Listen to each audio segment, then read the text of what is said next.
Hello idlers, this is your Colonel speaking, and tonight it's actually the weekly events start over tomorrow evening, but if you recall, I was not going to finish the Wishing Fountain event this time around. However, the other day in the Aspen Dungeon, there was just a buttload of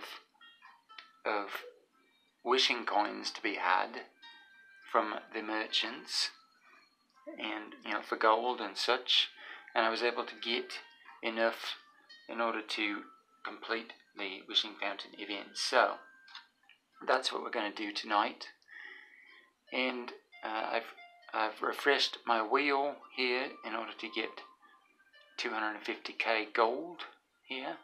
So I'm also hoping to pull this Mirage copy, but we'll see how that goes. So basically, we're gonna do this 16 times, and yeah, go from there. So here we go.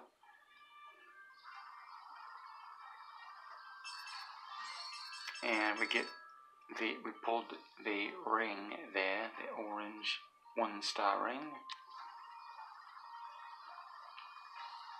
This is our second spin, and we pulled the red 3-star ring as well, so that's nice. This is our third spin.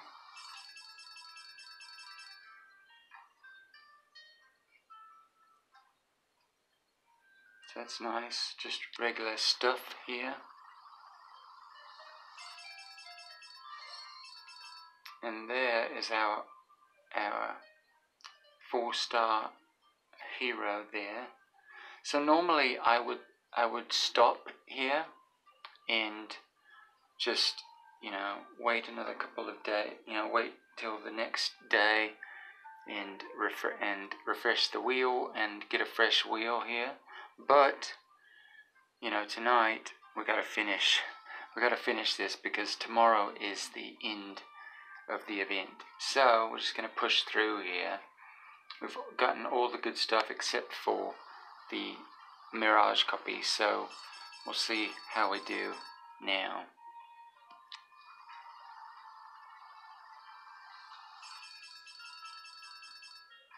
Okay, so we should have about 44 wishing coins left after we're finished here. So let's see what we get. Come on, Mirage, don't let me down. Like I said, it would be nice to get the Mirage copy, obviously, but we'll see. Alright, let's see. I think we're about finished here. Let's see. So what do we need? Another 60? Is that right? So we need 6 more spins here.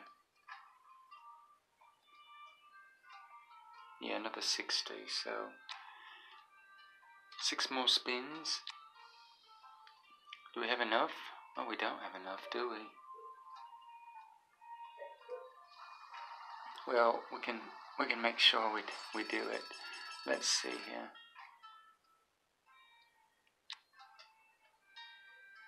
Oops. So there's 10, 20.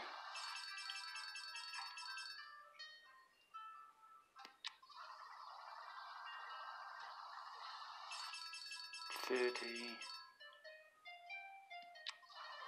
40,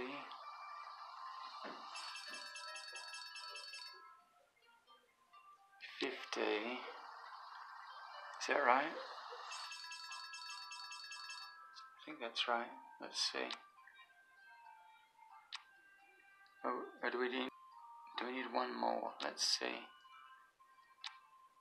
Yeah, one more. Okay, we're good. We're good.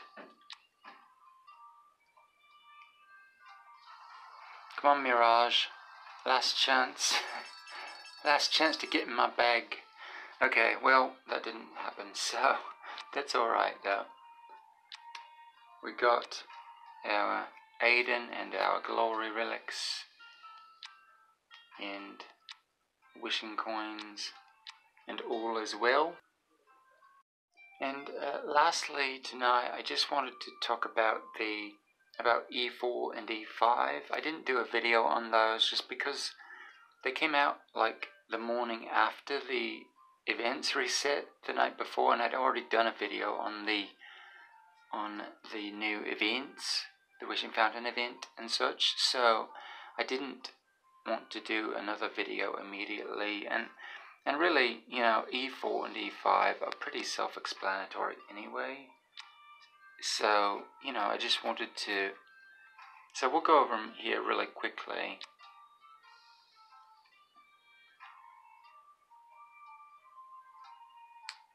Let's see here.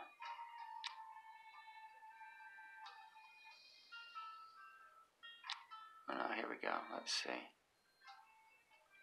Switch skill. Okay, here we go. So basically, they did a couple of things here to the enables.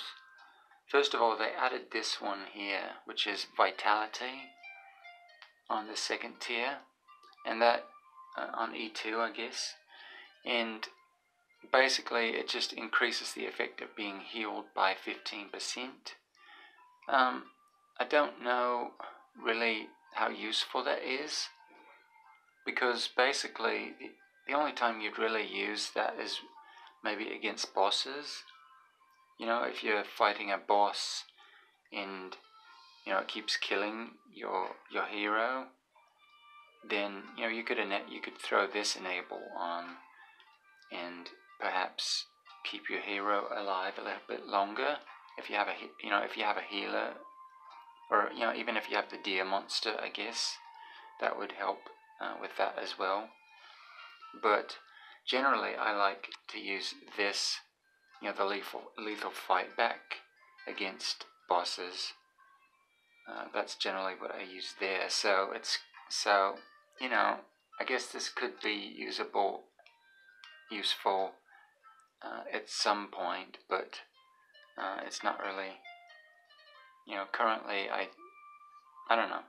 It's very situational, I should say, is what I'm saying.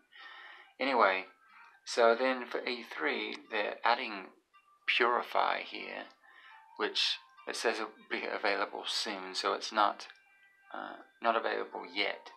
But basically, when the round ends, you can remove a random negative effect on your E3 hero, which is nice, especially, you know, if you're trying to get those active skills in and things like that.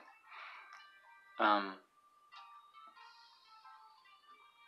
I guess, and it doesn't just work on crowd control.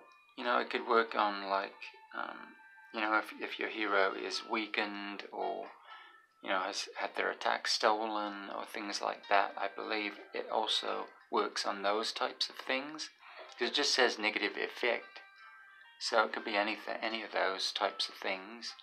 You know, poison, you know, damage over time, things like that. Anyway, they're adding that soon, I guess. Probably this week when they do the new events. So moving on to E4, basically you get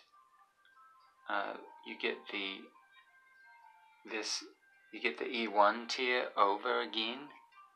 So you know, so that's nice. See, so on E1, if you got Vitality activated, for example, then, you know, when you get to E4, you could activate the Mightiness for your E4 and keep, you know, so you get to have Mightiness and Vitality both at the same time, which is not, you know, that's nice. Of course, the other thing, I'm expecting a lot of people to do double Vitality on their Valkyries, for example. So that could be really dangerous especially so if you're if you're searching in the arena for an opponent and you come across an E4 or E5 Valkyrie, you can pretty much guarantee they're going to have double vitality on, and that's going to be really hard to defeat. So and even if they don't kill your team, they could very well get to outlast the 15 rounds, and then if you haven't killed them by then you lose. So I expect a lot of that to be going on. That's what I'd do for sure. I would definitely put double vitality on my Valkyrie, and put her on my defensive team. So expect a lot of that, and then of course you got your mightiness and you got your growth as well. So E4 just gives you double E1 abilities basically. You can double your E1 abilities. And lastly, for E5, you got you got Balanced Strike, which if you crit, then you also heal yourself for 15% of the damage, and if you don't crit with your attack, then it gives you an extra 30% of damage. So you're either healing yourself or doing extra damage with that one. So that's great. That's a really nice one. I think that's going to be really useful in Aspen Dungeon, as well as against in boss fights, against bosses. So that's going to be a really nice ability. And the other one is Unbending Will here, which when taking fatal damage, you get immunity. I guess basically if you die, you don't die until the next round, I guess, is the deal. So that's, that gives you an extra round, I guess, to, get an active skill off or things like that. So it could be useful. I imagine the Balanced Strike will be the one I'll be using most. But, I don't know, I guess, yeah, I mean, even for a defensive team, I think I'd still probably keep Balanced Strike on my unit instead of Unbending Will. But I don't know. Again, Unbending Will seems a little more situational. It's more like this. Growth, Enable, and Purify, and this Vitality here. All of those are more situational, and so that's kind of what I think of the new abilities. But the other thing I wanted to say is, and I was hoping to get this video out earlier this week, but I didn't. So the other thing I was going to say is that there are rumors that the anniversary event that's coming up tomorrow, they're going to have prizes for getting E4 and E5 units. So if you are thinking of E4ing or E5ing your units, wait until the events tomorrow. And I know a lot of people have already E4'd and E5'd, and good for them, I guess, but I'd rather be rewarded for my progress. So I am holding off. I think I will be able to E4 my Valkyrie here, and possibly more than that. We'll see. But I'm definitely planning on E4ing Valkyrie here, so that'll be nice to get whatever prize there is associated with that. So anyway, I believe that's all for tonight. So thank you for joining me. I am the Colonel signing off. And remember, as always, karma can be a bitch, but she is lovely. We'll see you all in the next video, everybody. Goodbye.